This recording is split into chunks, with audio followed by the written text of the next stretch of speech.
Hola, buenas tardes. Buenas tardes a todos los asistentes. Gracias por estar con nosotros. Estamos en una nueva edición de los webinars.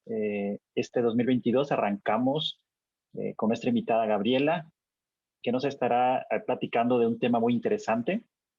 Pero antes de comenzar la charla, quisiera hablar un poquito de Gabriela. Ella es ingeniera en computación por la Universidad Tecnológica de la Mixteca, en Huajuapan de León, Oaxaca.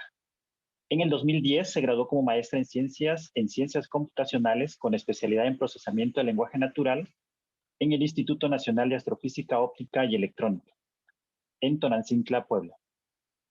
Luego realizó una segunda maestría en computación y ciencias de la información en la Universidad de Alabama en Birmingham en el 2013.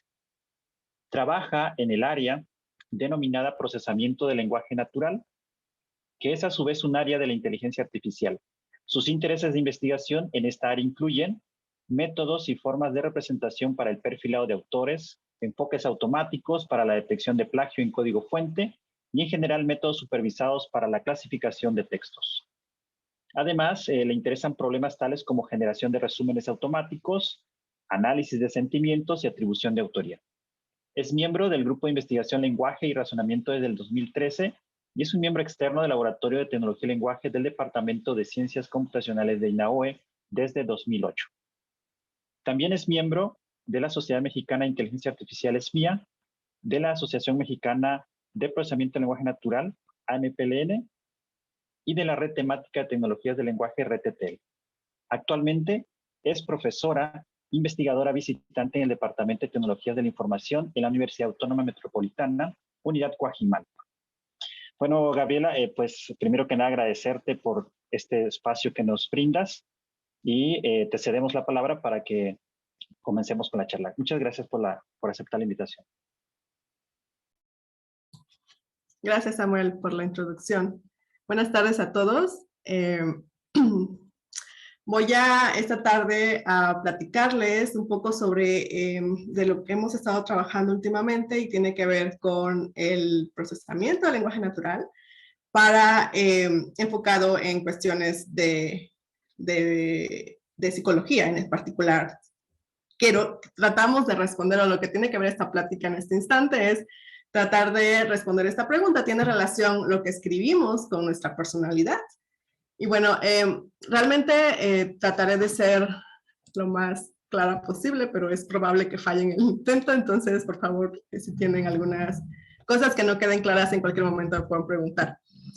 Vamos a tratar de dar una breve introducción de qué cosa es lo que motiva esta investigación. Después seguirá la propuesta de una representación textual para identificar personalidad, seguido de una experimentación que realizamos para identificar personalidad utilizando textos muy cortos y algunas conclusiones y ideas generales de lo que les voy a presentar. Espero que sea de su interés. Como bien saben en el título, entonces la idea es tratar de identificar personalidad. Entonces hay varios modelos desde la psicología que estudian la personalidad de las personas y uno de esos modelos son los modelos basados en rasgos. Y dentro de todos esos modelos basados en rasgos existe particular, o el que vamos a tratar en esta plática es el modelo Big Five. Entonces el modelo Big Five consta de 5 rasgos que son los que están ahorita en pantalla. Son extroversión, neuroticismo, amabilidad, responsabilidad, apertura a nuevas experiencias. Y cada uno de estos rasgos tiene, digamos, una escala en la que uno puede caer. Entonces yo puedo ser extrovertida, amable o neurótica, irresponsable y abierta a nuevas experiencias, por ejemplo. Pero como les decía, esta es una escala. Entonces, pero para propósitos de esta investigación vamos a asumir que cada uno de estos rasgos solamente tiene 2 polos, el positivo y el negativo. Entonces, en el rasgo de extroversión, uno puede ser extrovertido o introvertido. En el rasgo de neuroticismo, uno puede ser neurótico o estable emocionalmente, ¿no? Entonces, ese es más o menos lo que vamos a tratar de investigar o de identificar a partir de lo que escribimos. Ahora, existe desde la teoría, desde la lingüística, la psicolingüística en particular, que se ha probado que el lenguaje es un indicador importante de nuestro estado social y emocional, así como de nuestra personalidad e incluso de nuestra salud mental. Entonces, es estudiado ya está en esa rama, en esta parte de las investigaciones, que el lenguaje realmente sí impacta o sí revela ciertos aspectos de nuestra persona. Entonces, la pregunta es un poco, cambia en este sentido, ¿no? Entonces, ¿cómo estudiamos el lenguaje ahora para identificar estos aspectos psicológicos en una persona? Y trataremos de responder esta pregunta a partir de la psicolingüística.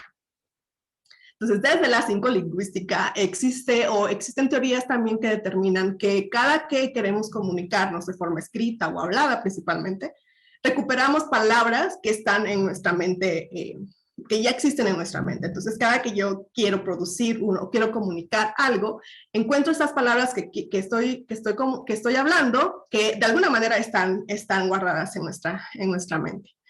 Y se ha teorizado desde esta área de las ciencias que se guarda esta información en lo que se conoce como lexicón mental.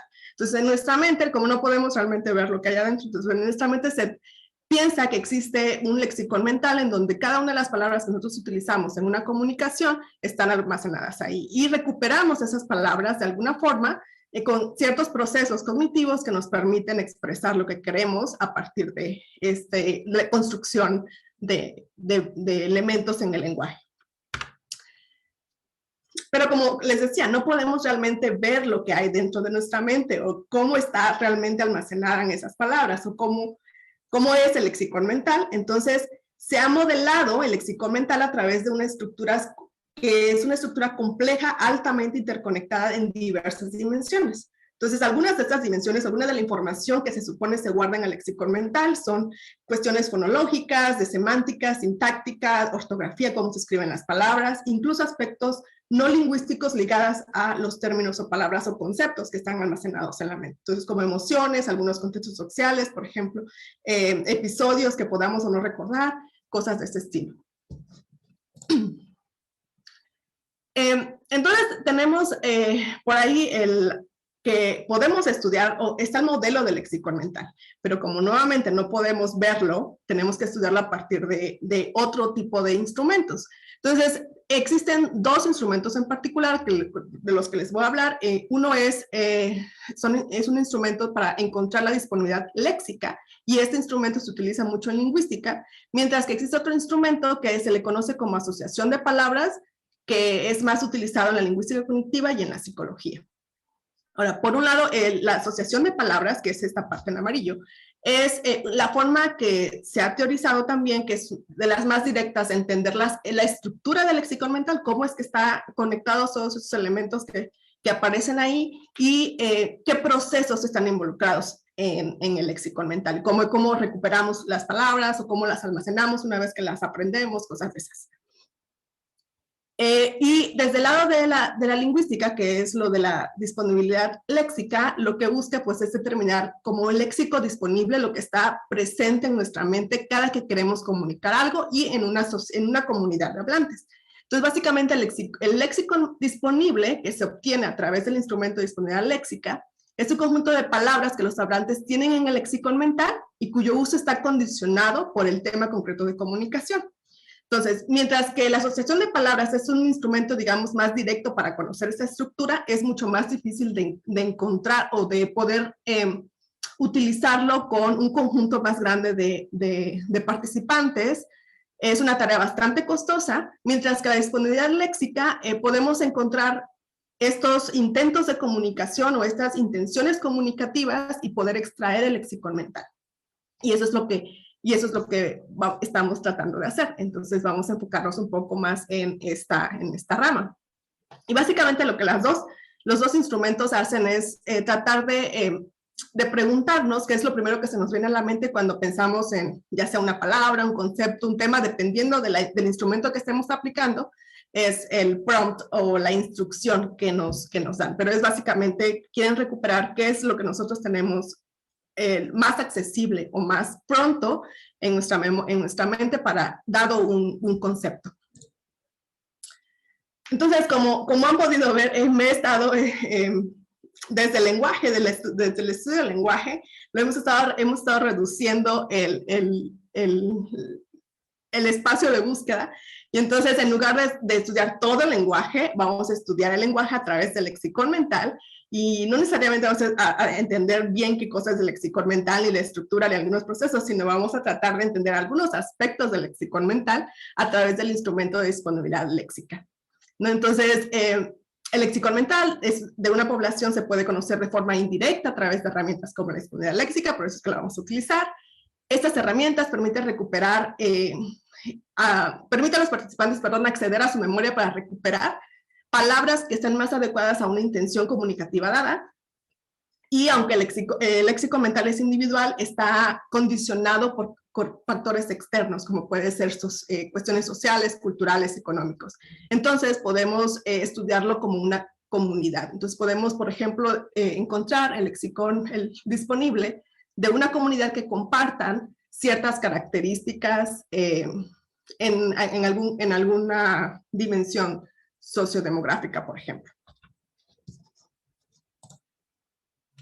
Ok, el proceso, como para que se entienda un poco cómo es que funcionan estas dos herramientas, el proceso de licitación tradicional para buscar algunos aspectos del lexicón mental es más o menos como el que les voy a contar aquí.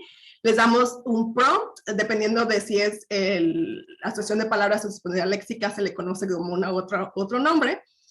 Vamos a poner un centro de interés, un prompt, un cue, les damos, por ejemplo, a animales, les pedimos a los participantes que escriban una lista de palabras que les vengan a la mente dado ese concepto. Entonces, yo les digo animal y ellos escriben perro, gato, pato, etcétera, ¿no? Dependiendo del instrumento, se les da un tiempo, por ejemplo, en la disponibilidad léxica, normalmente se les da de 2 a 5 minutos para que escriban todas las palabras que se les vengan a la mente, mientras que en la asociación de palabras solamente se le pide una palabra o 3 palabras, ¿no? Y ya, y el tiempo que se lleven para decir 1 o 3 palabras.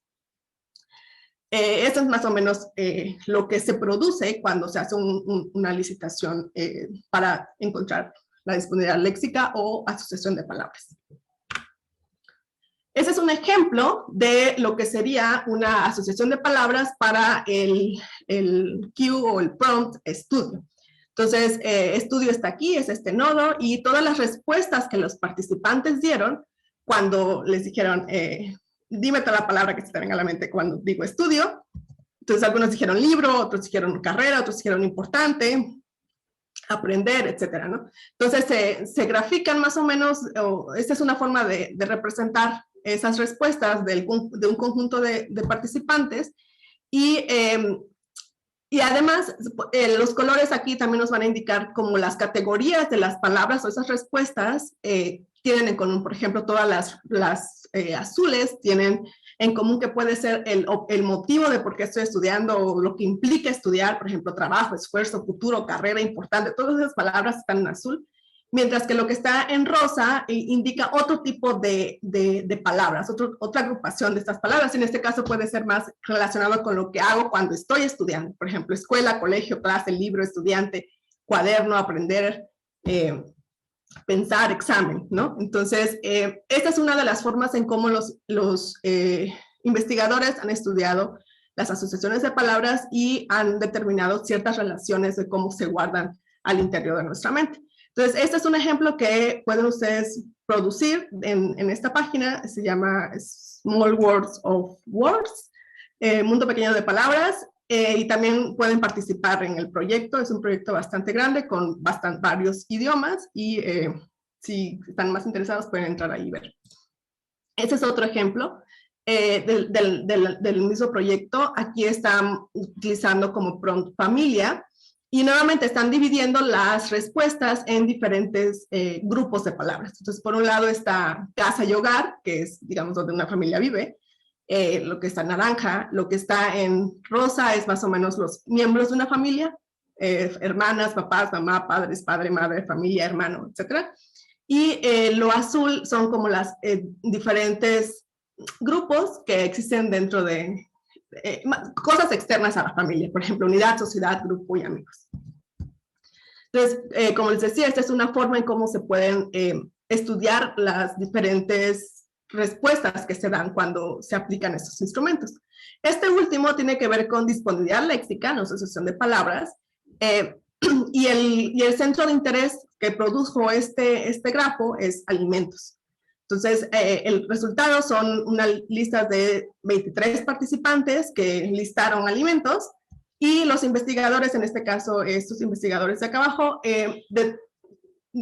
encontraron que existen diferentes categorías de alimentos, que son hortalizas, legumbres y algunos otros que pueden ustedes encontrar acá.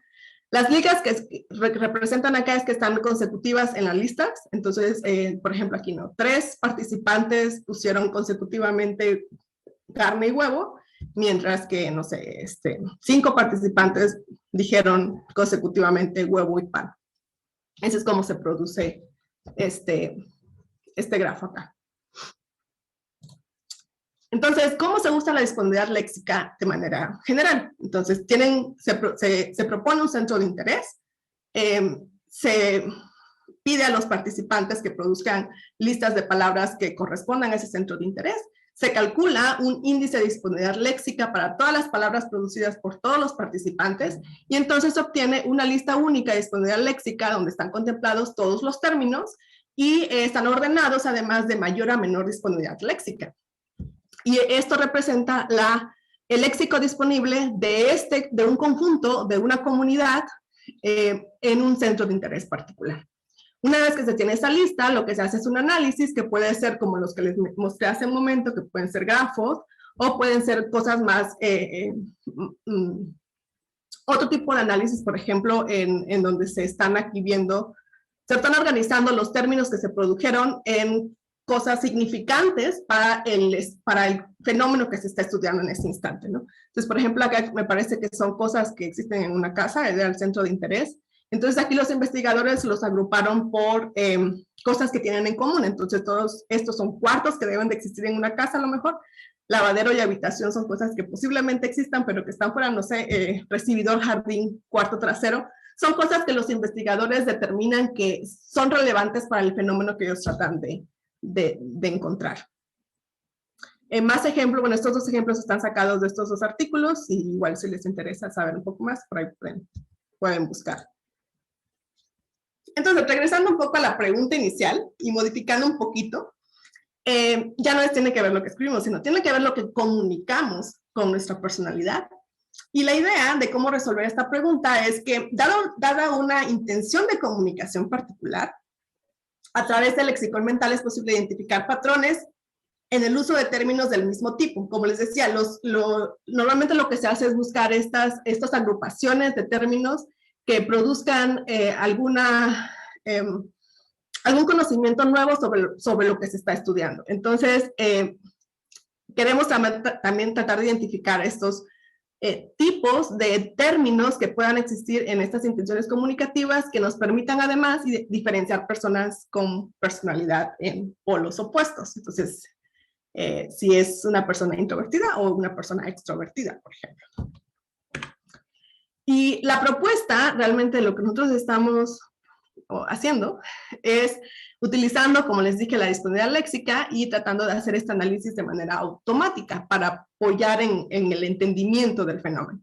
Entonces, tenemos, por ejemplo, una comunidad de personas que son extrovertidas, escriben o comunican algo muy particular. Se pasa a estos ensayos, que es una intención comunicativa, no es una lista de palabras, sino es algo que quiero realmente comunicar. Se pasa a una lista de palabras. A partir de esa lista de palabras se hace el proceso que normalmente se hace con disponibilidad léxica, se calcula el índice de disponibilidad léxica, se produce una sola lista de léxico disponible de esta población de extrovertidos. Y por otro lado tenemos otra población, por ejemplo, introvertidos, y hacemos todo este proceso y generamos otra lista de términos disponibles o léxico disponible de la población o de la comunidad de introvertidos. Luego, aquí en este cuadro amarillo, por ejemplo, es donde tratamos de identificar términos del mismo tipo. Entonces, tratamos de agrupar estos elementos con alguna agrupación que tenga sentido en el contexto del análisis psicológico. Una vez que tenemos agrupados estos términos, tratamos de proponer una representación textual que nos permita ahora de manera automática poder identificar la personalidad en esos ensayos. Entonces voy a tratar de explicar cada uno de estos pasos. Espero que sea simple. Es realmente un método bastante simple. Entonces, para la primera parte, básicamente lo que tenemos son los ensayos originales, que este es un ejemplo de uno de los datasets que ahorita les voy a hablar. Pero básicamente tenemos algo como esto, es una transcripción, estoy bien emocionalmente con mi familia, mis padres apoyan mis preferencias y decisiones, siempre y cuando no me afecten en el futuro, tengo un hermano, bla, bla, bla, ¿no? Entonces es lo que está comunicando algo. Después hacemos un preprocesamiento utilizando FreeLink, que es una herramienta que nos permite, es una herramienta bastante compleja que nos permite hacer preprocesamiento de los textos que, en este caso lo que hacemos es pasar todos a stop words, quitar símbolos y dejar solamente la forma de la palabra. Entonces hace cosas como, por ejemplo, siempre y cuando es un conector que se utiliza o se asume como una sola palabra, cosas como esa, ¿no? Entonces, al quitar stop words también nos van a quedar, pues, un texto mucho más reducido. Entonces tenemos, en lugar de estoy bien emocionalmente con mi familia, simplemente tengo bien emocionalmente familia, y así sucesivamente, ¿no? Después lo único que hacemos es generar la lista, en donde bien es la primera palabra que se les vino a la mente, emocionalmente es la segunda palabra, familia es la tercera palabra, y así sucesivamente hasta terminar con el texto. Eso es lo que se hace como un preprocesamiento o una representación de los ensayos para poder calcular el índice de disponibilidad léxica. Luego, el índice de disponibilidad léxica se calcula utilizando esta fórmula, que básicamente lo que hace es medir la importancia de un término en la población y qué tan arriba lo puso de su lista. Entonces, qué tan pronto se le vino a la mente, que es esa posición I por ahí, o ese índice I que está en la fórmula, y cuál es la frecuencia de esa palabra en esa posición. Entonces, es más o menos lo que mide este otro factor acá. Entonces, para que se entienda un poco más esta fórmula, les puse un ejemplo bastante simple. Entonces, tengo 3 participantes, participante 1, 2 y 3, y el centro de interés aquí fue animales. Cada uno dio sus respuestas. Esta es la lista de P1, esta es la de P2, P3, y con esta fórmula se calculan el score de todas las palabras que aparecen en esta lista. Como pueden ver aquí, por ejemplo, perro, que en este caso el participante 1 lo escribió en la primera posición, el 2 en la segunda posición y el 3 en la primera posición nuevamente, va a tener un score bastante alto de disponibilidad léxica, porque lo dijeron muchos participantes, en este caso los 3, y lo dijeron muy arriba de su lista. Mientras que, por ejemplo, vaca, aunque el participante 1 lo dijo en su segunda posición, ningún otro participante lo mencionó, entonces va a tener un índice de disponibilidad léxica más bajo. Por ejemplo, otro ejemplo aquí muy rápido es gato. Gato se dijo acá en medio, aquí se dijo primero y aquí se dijo al final. Entonces es como una forma de rankear las palabras considerando la información de todos los participantes. Entonces en este caso va a quedar gato como a la mitad de la lista más o menos. Y así es como se calcula para cada una de las comunidades. Cuando hicimos esto a uno de nuestros corpus, para el rasgo de extroversión, encontramos esto en son los primeros 20 elementos de cada una de las listas de disponibilidad léxica de las dos poblaciones. Tenemos, por este caso, los extrovertidos y en verde los introvertidos. ¿Qué es lo que podemos notar rápidamente? Que el vocabulario es muy parecido. ¿Por qué es parecido el vocabulario? Pues porque la intención comunicativa es la misma para todos los participantes. Se les pide exactamente lo mismo y entonces ellos, al ser una comunidad homogénea, en cierta medida, producen más o menos las mismas palabras y tienen esa información más o menos, sus discursos van en el mismo sentido. Lo que cambia un poco aquí es tanto el score que se calcula para cada uno de los términos como la posición en la que aparecen en las listas globales. Entonces, por ejemplo, algo muy, muy simple, no sé, ser, aquí aparece a la mitad de la lista para los extrovertidos y ser acá arriba aparece más arriba para los introvertidos, por ejemplo, ¿no? Mamá aquí aparece aquí y acá aparece aquí abajo. Entonces, hay ciertas variaciones, aunque el vocabulario es prácticamente el mismo, hay variaciones tanto en la forma en cómo qué tan disponibles están los términos en las dos poblaciones. Y eso es lo que queremos explotar. Entonces, cuando queremos hacer, esta parte ya quedó, ¿no? La cuestión de generar la disponibilidad léxica para cada una de las poblaciones o las comunidades que queremos estudiar. Ahora, la siguiente etapa era lo del análisis, y lo que nosotros estamos proponiendo es tratar de hacer un análisis automático. Entonces, el primer aspecto de ese análisis es tratar de identificar los términos del mismo tipo, y aquí es cuando estamos hablando de, cuando digo tipos, es psicolingüísticamente hablando. Entonces, utilizamos para este caso, este estudio en particular, el diccionario de Liuc del 2007 en español, en donde tienen términos agrupados a ciertas categorías y cada una de esas categorías está agrupada en dimensiones. Lo que nos parecía interesante de esto es la dimensión 2, en donde son procesos psicológicos. Entonces, en estos procesos psicológicos tienen procesos sociales, procesos afectivos, procesos cognitivos, perceptuales, biológicos y relatividad. Estos son algunos ejemplos de grupos en cada uno de esos procesos. Por ejemplo, si digo procesos sociales, estoy seguramente hablando de familia, de amigos o de humanos. Y cada una de las palabras dentro del diccionario van a caer en alguna de estas categorías. Entonces, por eso es que utilizamos Liuc. Pero también, además de esta dimensión 2, utilizamos también la 1, la 3 y la 4. Y lo que no aparece en este diccionario, lo pasamos toda a una sola categoría y le llamamos fuera de vocabulario. Aquí lo interesante de eso también es que es fácil sustituir este diccionario por cualquier otro, dependiendo del fenómeno que queremos estudiar. Si tenemos un diccionario mucho más específico para la cosa que estamos estudiando, podemos sustituir eso en el enfoque en nuestra propuesta que estamos proponiendo. Ahora, ya una vez que calculamos o que dividimos los términos en grupos, por ejemplo, aquí estoy poniendo nada más ejemplo de 5 grupos, procesos sociales, procesos, asuntos personales, afectivos, cognitivos y perceptuales.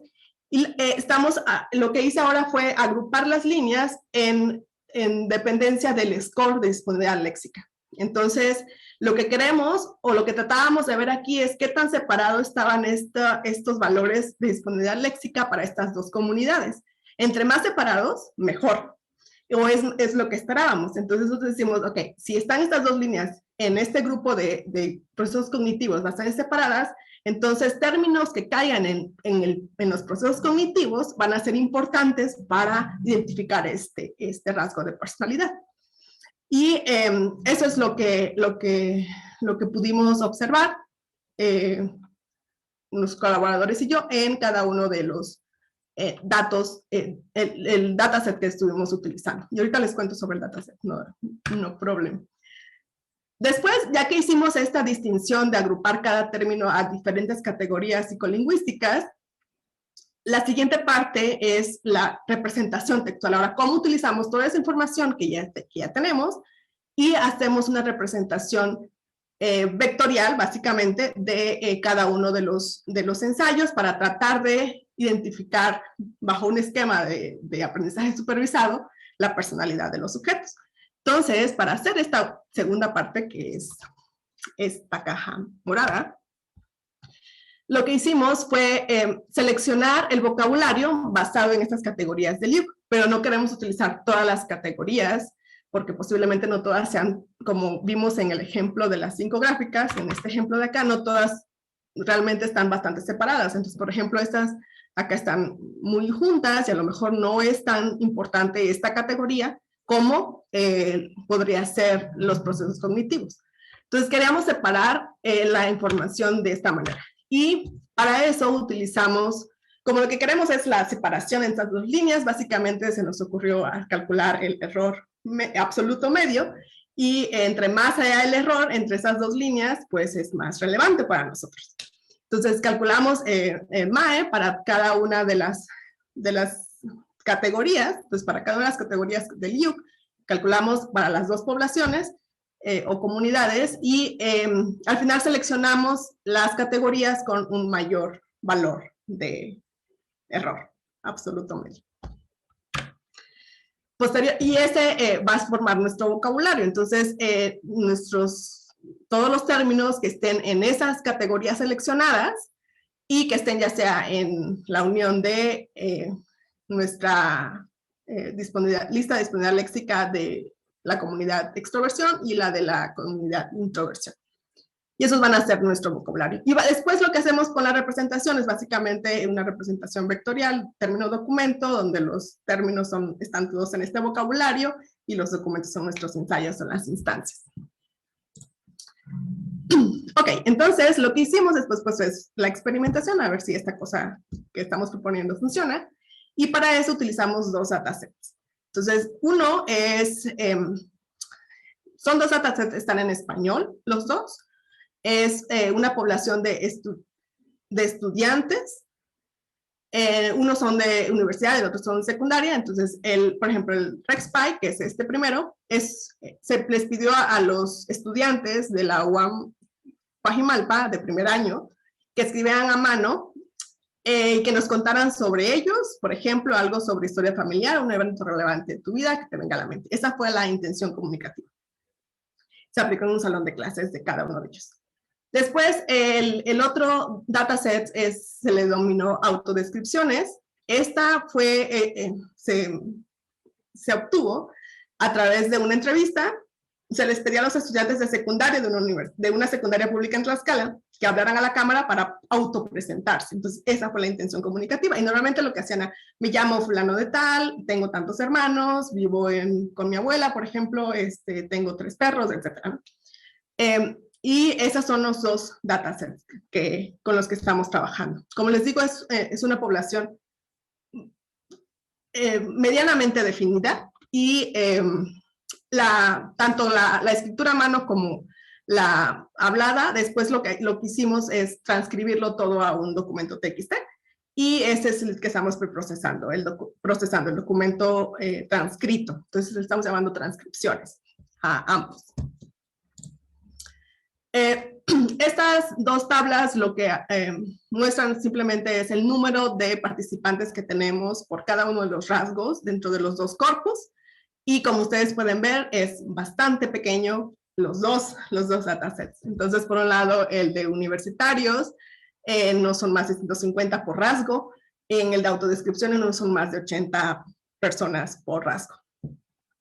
Y como les decía, ahorita lo vamos a ver solamente con dos clases, la población del polo alto y el polo bajo. En la cuestión de extroversión, nuevamente, es extrovertidos e introvertidos y ya. Ok, la configuración experimental que se utilizó, como son bien poquitos datos, se utilizó una evaluación leave one out, entonces se deja uno, se entrena con el resto y se prueba en este que se quitó y así todos los demás. Se utilizaron una gran variedad de algoritmos porque no estamos tratando de decir o proponer un nuevo algoritmo de aprendizaje, sino es los que existen y estamos más enfocados en la representación de los textos y cómo analizamos el lenguaje que se está produciendo para la personalidad en particular. Utilizamos esquemas de pesado tradicionales, booleano, TF, TF y DF, y uno que encontramos se llama TF modificado, que básicamente toma en cuenta, es como el TF, pero toma en cuenta la longitud de los términos, de los documentos, perdón. Y lo que voy a mostrar es la medida F. Para la representación utilizamos algunas variantes que utilizan la información de la disponibilidad léxica. Entonces, si se acuerdan, más o menos este era el enfoque. A la variante que le llamamos all o todo, entonces utilizamos solamente, no hacemos la identificación de los tipos de términos, sino nos quedamos solamente con las listas producidas y es la unión de los términos en ambas listas y a eso le llamamos todo. 5 fix o fijo, 5 categorías fijas, es el conjunto de categorías que se seleccionaron manualmente. Entre los que estamos trabajando hay 2 psicólogos, entonces nos ayudaron a encontrar cuáles serían los términos, las categorías que serían más útiles para ciertos rasgos. Y por ejemplo, esta lista son las categorías fijas que utilizamos para 4 de 5 rasgos. Entonces son procesos sociales, procesos afectivos, procesos cognitivos, perceptuales y asuntos personales. Esos se seleccionaron a priori de manera manual. Y después se propone también lo que les platiqué con lo de la medida, con lo del error absoluto medio, a lo que llamamos auto. Entonces seleccionamos un conjunto de categorías con un MAE mayor, que tengan una separación mayor, y esas son las que utilizamos para la representación. Ok. Y sin utilizar ninguna la información de disponibilidad léxica, utilizamos un enfoque tradicional de bolsa de palabras con todas las palabras que aparecen en las transcripciones. Ok. Lo que se muestra acá, ¿cómo quito esto? ¿No se puede quitar? Ok. Lo que se muestra acá es el resultado de clasificación, ahora sí, en un enfoque de aprendizaje supervisado. Lo que quería yo mostrarles, esta parte de acá es para la colección de autodescripciones, que son los chicos de secundaria, y lo que está de este lado son los de universidad. Lo que vemos acá es, cada uno de estos son los rasgos de personalidad y los diferentes tipos de representación que utilizamos. Ok, lo que está en azul, que son en esta parte de acá, esta, acá en emocional y agradabilidad, es que usar información de la disponibilidad léxica ayuda a identificar la personalidad, a diferencia de no utilizar esta información. Entonces, aunque no estemos seleccionando las categorías o los términos que quedan en las categorías que pueden ser más informativas, simplemente calcular los términos que son más disponibles y utilizarlo eso en la representación ya es útil para tratar de distinguir entre los polos de un rasgo de personalidad, que es todo lo que está en azul. Y que también implica todo lo que está en rojo. Entonces, pero particularmente para los resultados en rojo es cuando se utilizó la selección automática de las categorías que podrían ser útil para cada uno de los experimentos que se realizaron, para cada uno de los modelos que se construyeron. Y entonces, eso resultó a veces ser mejor, todo lo que está en rojo, que escoger manualmente las características que los especialistas o una persona pudiera distinguir como útiles. Y creo que esto es algo valioso del resultado en general, de este experimento, esta aproximación. Otra cosa que nos llamó bastante la atención es que menos información, pero mejor seleccionada, es mejor que tener un montón de información, que es ahorita como la tendencia en inteligencia artificial, entre más información es mejor, pero no necesariamente. Si se selecciona la información de manera adecuada, es tal vez mejor para ciertos aspectos y para ciertos problemas que hacer una cosa toda con la información que más puedas encontrar. Entonces, algo que se está mostrando en esta tabla es básicamente el tamaño del vocabulario de los vectores que se generan para cada uno de esos experimentos. Entonces, cuando no hago filtro de nada de disponibilidad léxica, podemos tener, como son textos bastante pequeños en nuestros dos datasets, entonces tenemos 1500 palabras, por ejemplo, o 2000, que es en el otro corpus. Pero podemos, con disponibilidad léxica, reducimos eso bastante hasta, no sé, 180, y en el caso más drástico, que es este que está en rojo aquí, de 1500 a 46 palabras, y podemos obtener, en la mayoría de los casos, mejores resultados que sin hacer ese filtro. Esa es una de las cosas que a mí en lo personal me parecen interesantes.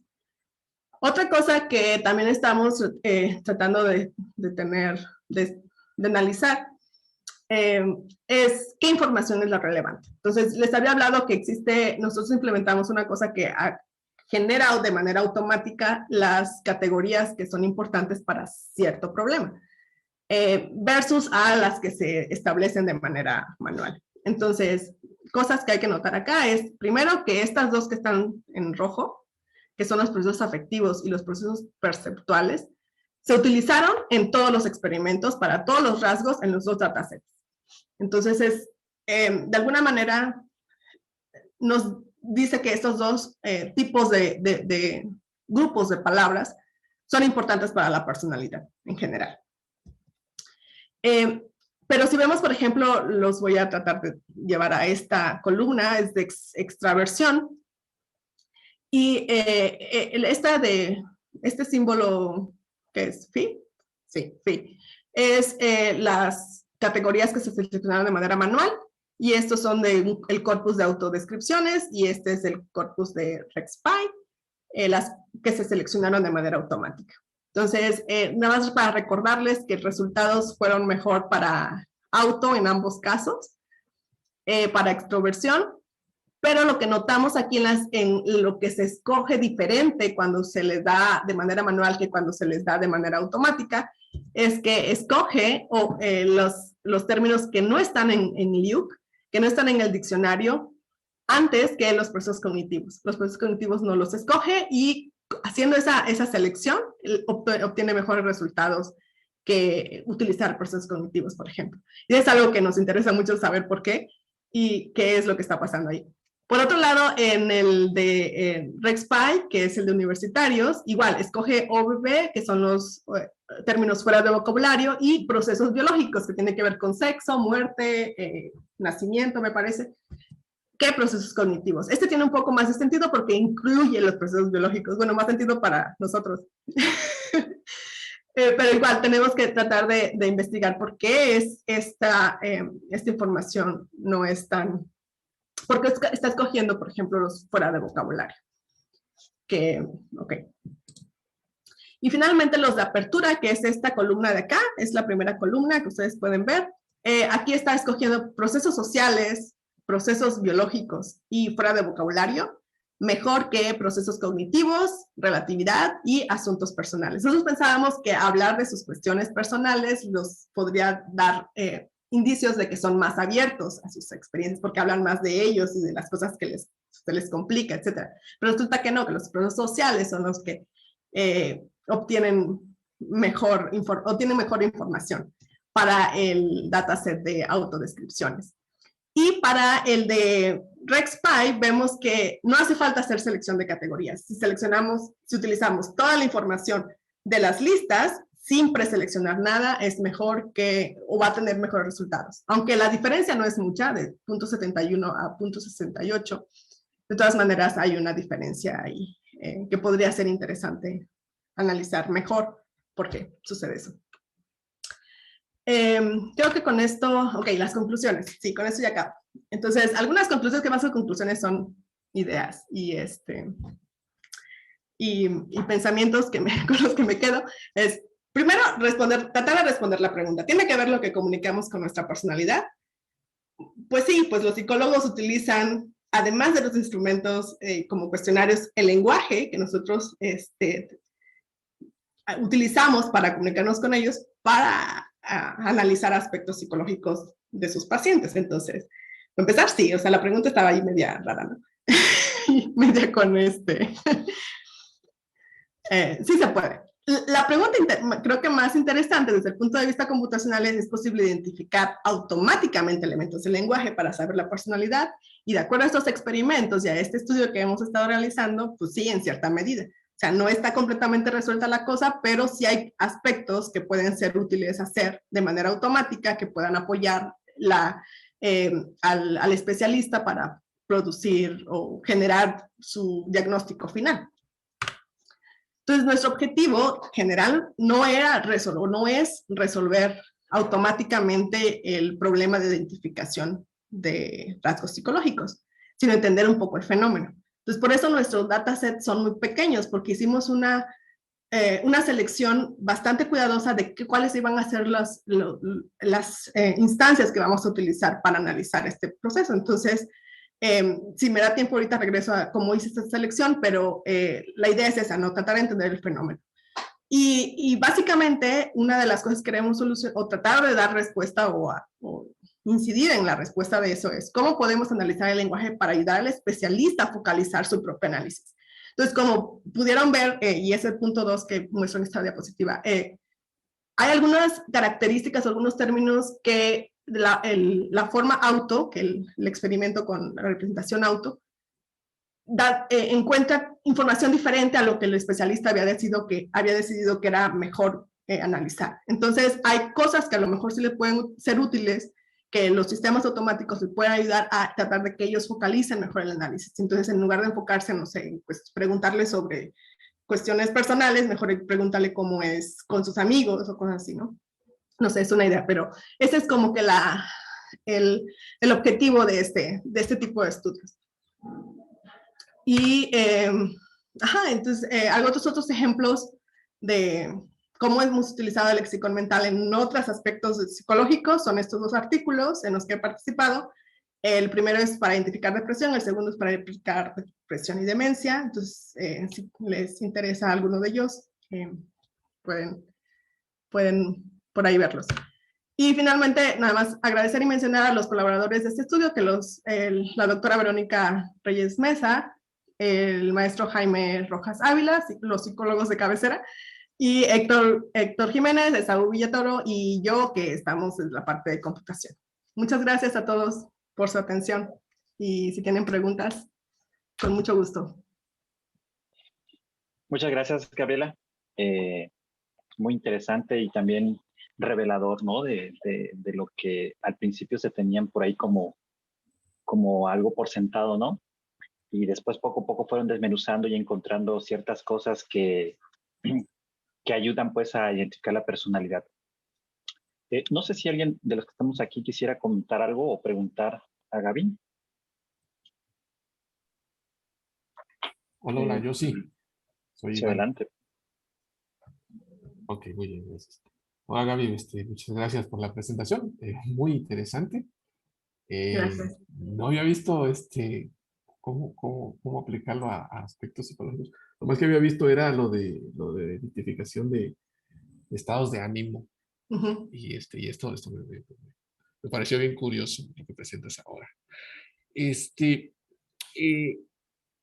Una herramienta que usas es lo de que le llamas, tengo la IDL, y en la diapositiva 10, 11 y 12 hablas de ellos. Ajá.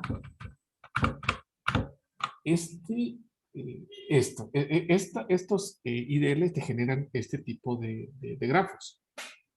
Puede generarlos, sí, se pueden construir a partir de las listas de disponibilidad léxica, sí. Ajá.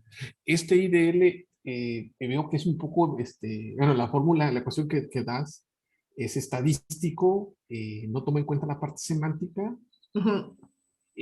¿Se apoya en alguna otra cosa, en un diccionario o algo? ¿O es una herramienta que usas tú? No sé si la hayas, digamos, desmenuzado para ver cómo funciona por dentro. Sí, por un lado, solamente la fórmula que muestro aquí, solamente calcula, se enfoca en la disponibilidad léxica, entonces solamente calcula o rankea, por decirlo de alguna manera, los términos que se dicen en una población, del que más está más disponible hasta el menos disponible. Entonces, básicamente es un número, te da el término asociado a un número.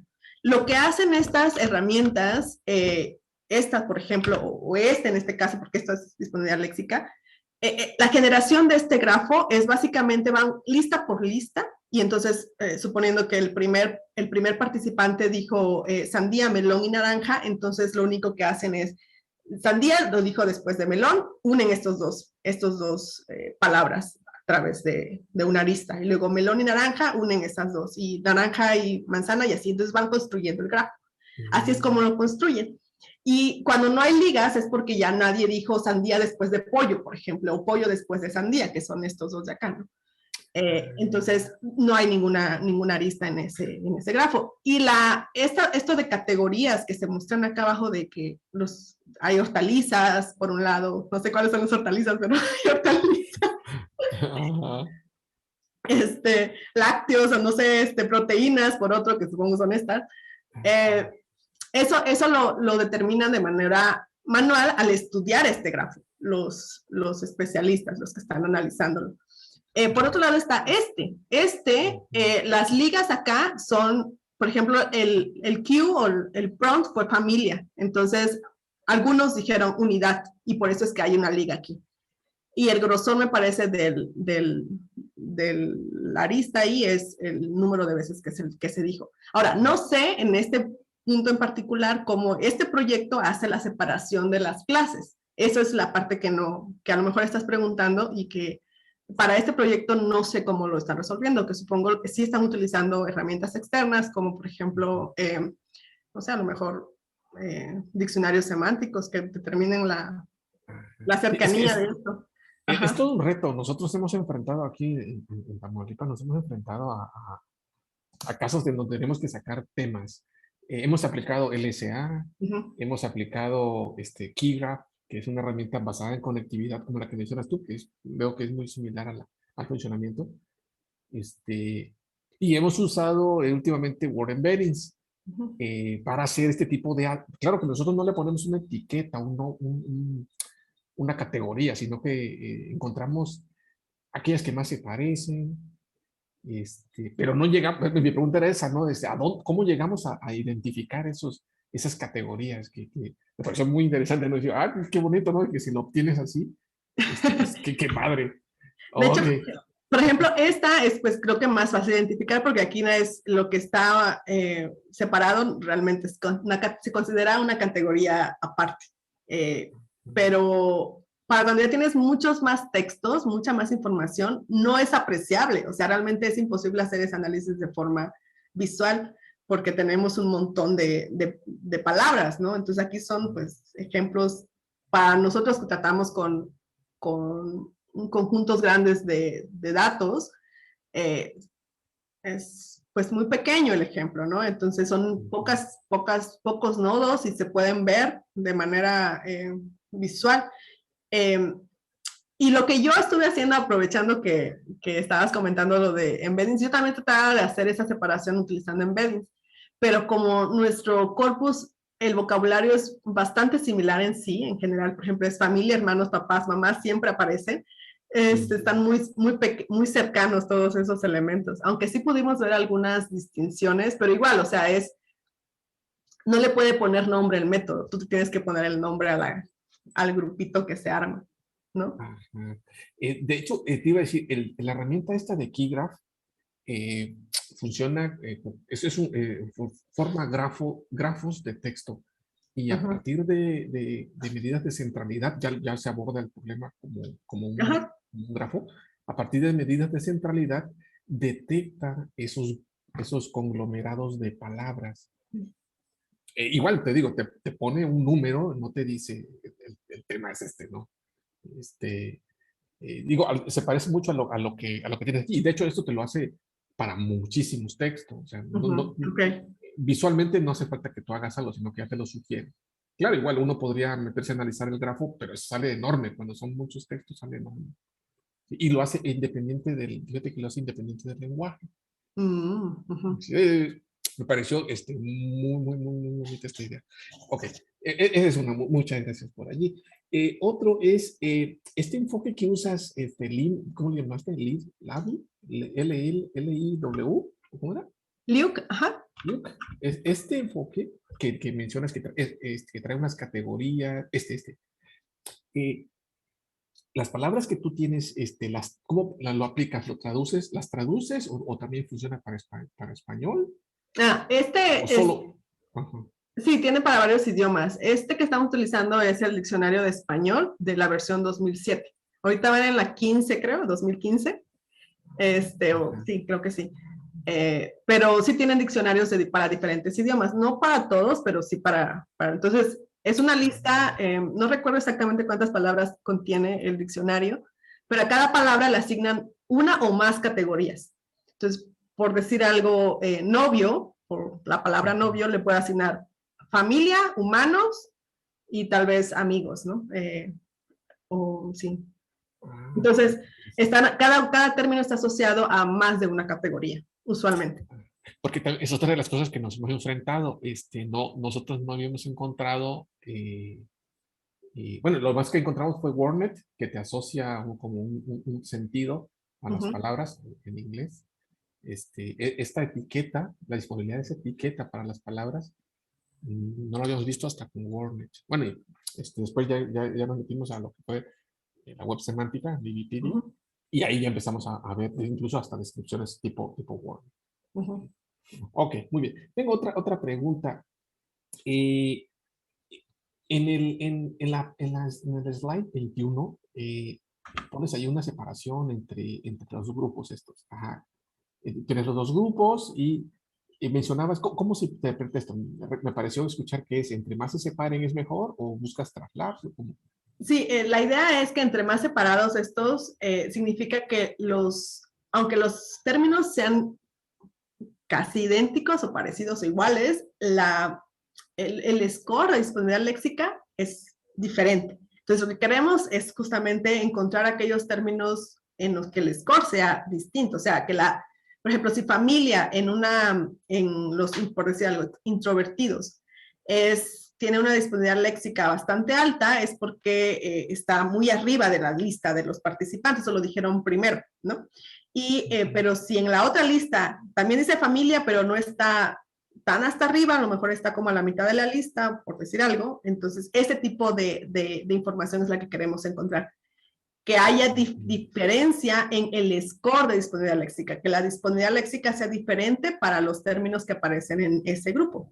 Y por eso es que ponía de ejemplo lo de cognitivo. Aquí lo que queremos es eso, que estén separadas esas listas, entre más separadas asumimos que tienen mayor información la disponibilidad léxica. Entre más juntas estén o más, ¿cómo se llama? Que estén más juntitas, es que son virtualmente las mismas, entonces no hay distinción entre esa categoría, ni en los términos ni en el score. Entonces como que no tiene mucho sentido utilizarlas. Esa fue nuestra teoría inicial. Ya. No, muy interesante, muy interesante. Muy bien, Gabriela, pues muchas gracias. No, a ti, Iván, muchas gracias. Sí, cedo la palabra. Muchas gracias, Gabriela, maestro Iván también. No sé si alguien quiera comentar sobre lo que nos platica Gabriela.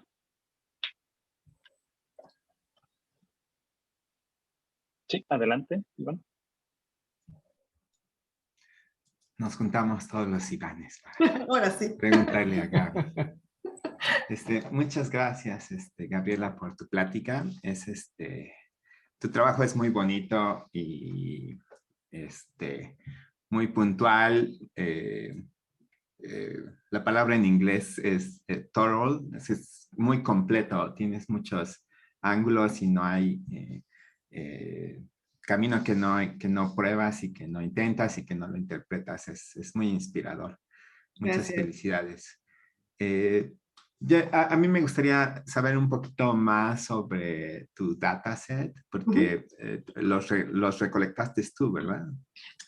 Este fue un trabajo de años. De hecho, el completo son 1.484 ensayos que colectamos a lo largo de 3 años, del 2016 al 2017-18. Todos esos están escritos en papel, entonces tuvimos que hacer la transcripción, revisar esas transcripciones, mucho trabajo, no los recomiendo. Este otro es un trabajo, es un dataset que está a cargo de Verónica, de la doctora Verónica, y con alguna de sus alumnas, y también creo que su corpus completo, que es todo grabado en video, o sea, tienen video, son como 450 o algo así estudiantes, pero solamente transcritos tenemos 133. Entonces, porque otra vez, ahí creo que ahí fue una sola persona la que hizo las transcripciones y es un trabajo costoso, entonces por eso solamente tenemos eso. Y todo está en español. Y el tamaño de estos transcripciones, les voy a llamar, son muy cortas, entonces, y varía bastante.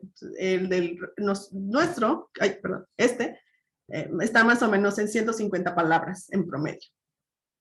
Y el de autodescripción es un poquito más largo, pero son menos participantes.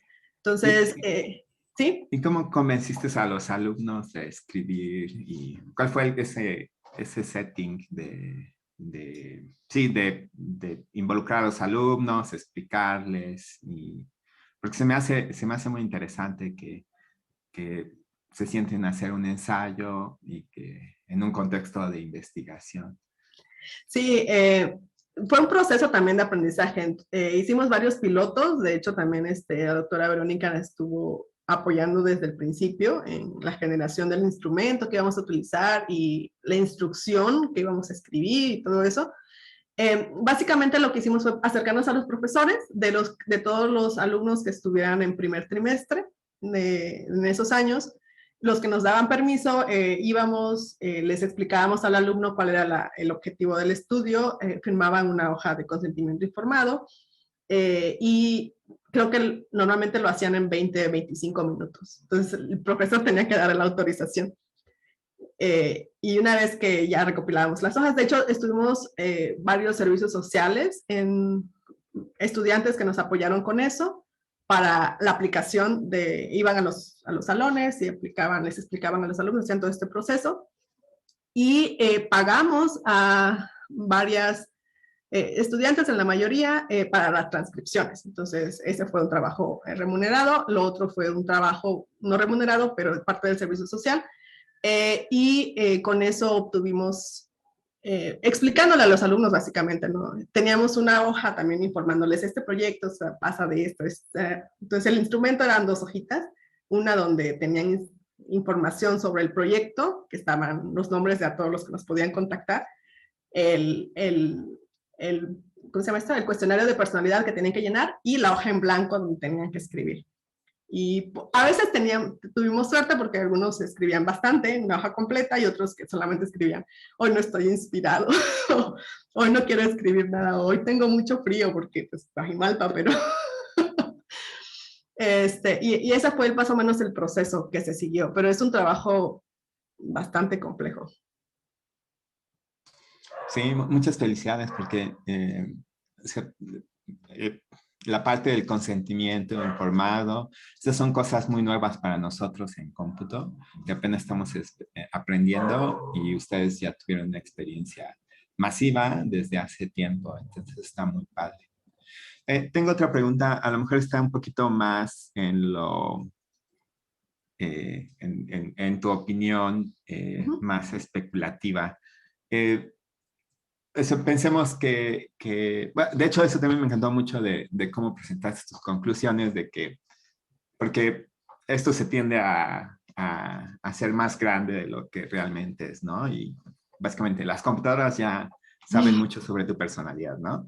Y tú eres muy franca al decir, no, estamos focalizado en este aspecto, lo cual me pareció muy sano hacer.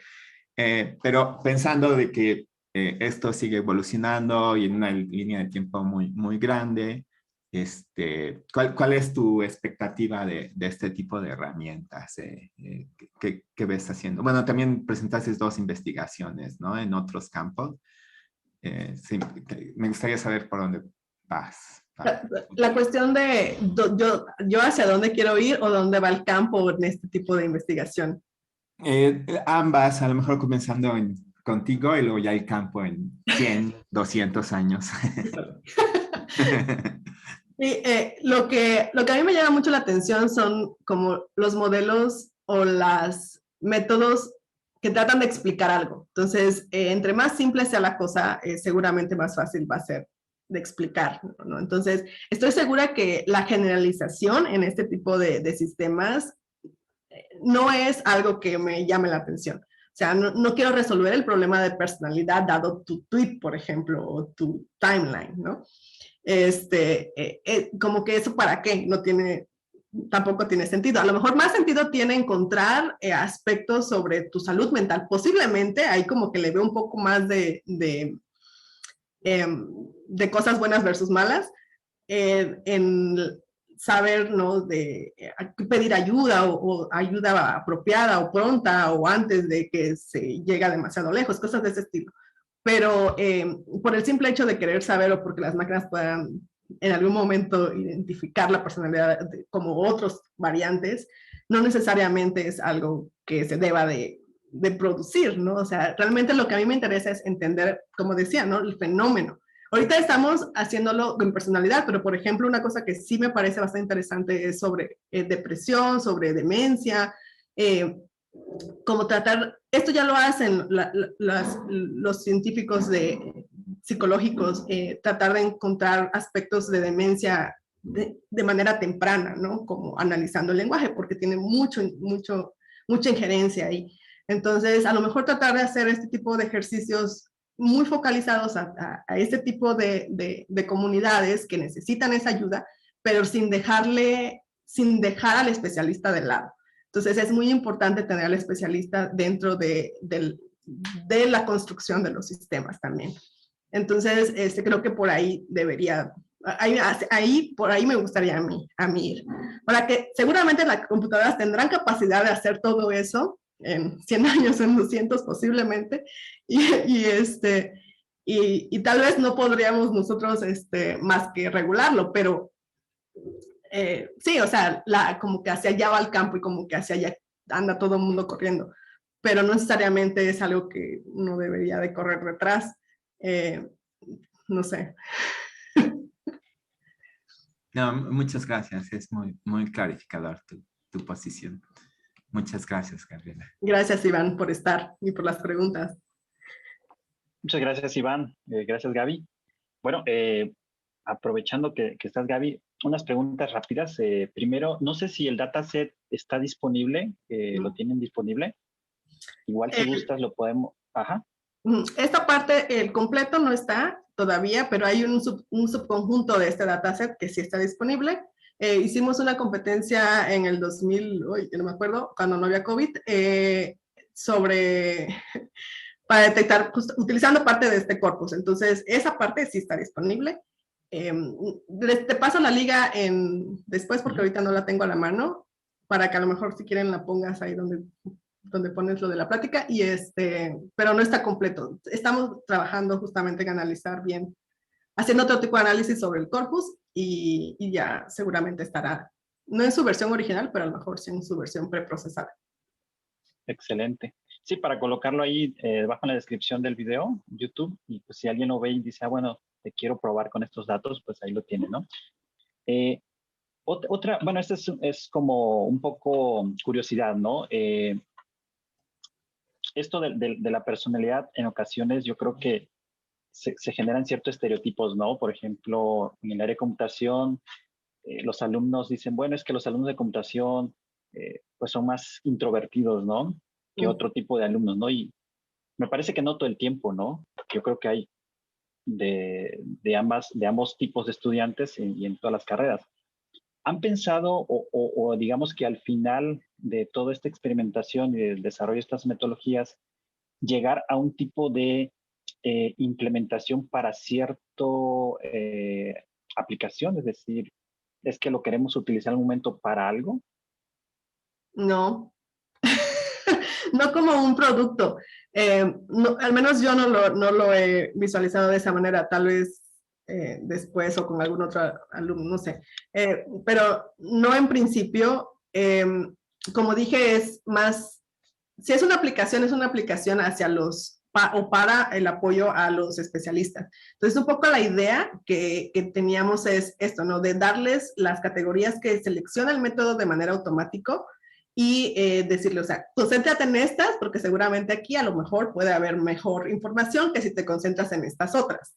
Ese tipo de aplicación a lo mejor es la que estoy visualizando, pero no como de darle tu texto y te genera tu personalidad o... La otra posible aplicación es, por ejemplo, sabemos que la personalidad está ligado con ciertos trastornos o enfermedades mentales, o que pueden, por ejemplo, perfiles de riesgo, cuestiones de ese estilo, ¿no? Entonces, a lo mejor utilizar la entrada de este sistema la salida de este sistema como una entrada para aquellos otros que les permita también producir una mejor, o tener más con información previa sobre la personalidad de la persona para poder saber si es susceptible a algún perfil de riesgo. Sobre todo en adolescentes, que es el campo de estudio del maestro Jaime, que nos estaba apoyando y que dice que es una de las áreas en las que se puede utilizar esta información, ¿no? Para tratar de encontrar alumnos o adolescentes que tienen problemas o que podrían tener algún problema en el futuro. Muy bien, excelente. Si algún estudiante quisiera contactarte para, no sé, participar como tesista, estadía, alguna modalidad, ¿Están abiertos a ese tipo de colaboraciones? Todo el tiempo, sí. Lo que hace falta son estudiantes. Muy bien. Para tenerlo en mente, ¿no? Sí, pueden contactarme, mi correo ahí está, y en algún lado, espérenme, aquí está, ok. Está mi correo y en cualquier momento, sí, abiertos a colaborar, también con ustedes, no necesariamente con estudiantes, sino con toda la comunidad en general, ¿no? Muy bien. Bueno, Gaby, queremos agradecerte por esta participación aquí en el webinar. Arrancamos 2022 contigo y yo creo que será de mucho interés para aquellos que visiten el canal de NLP Webinar MX. Agradecemos a los asistentes y sin más nos despedimos y los esperamos. Mes de abril tenemos nuevos participantes. Ahí estaremos en las redes sociales y esperamos contar con su asistencia. Muchas gracias a todos. Gracias por la invitación. Muchas gracias.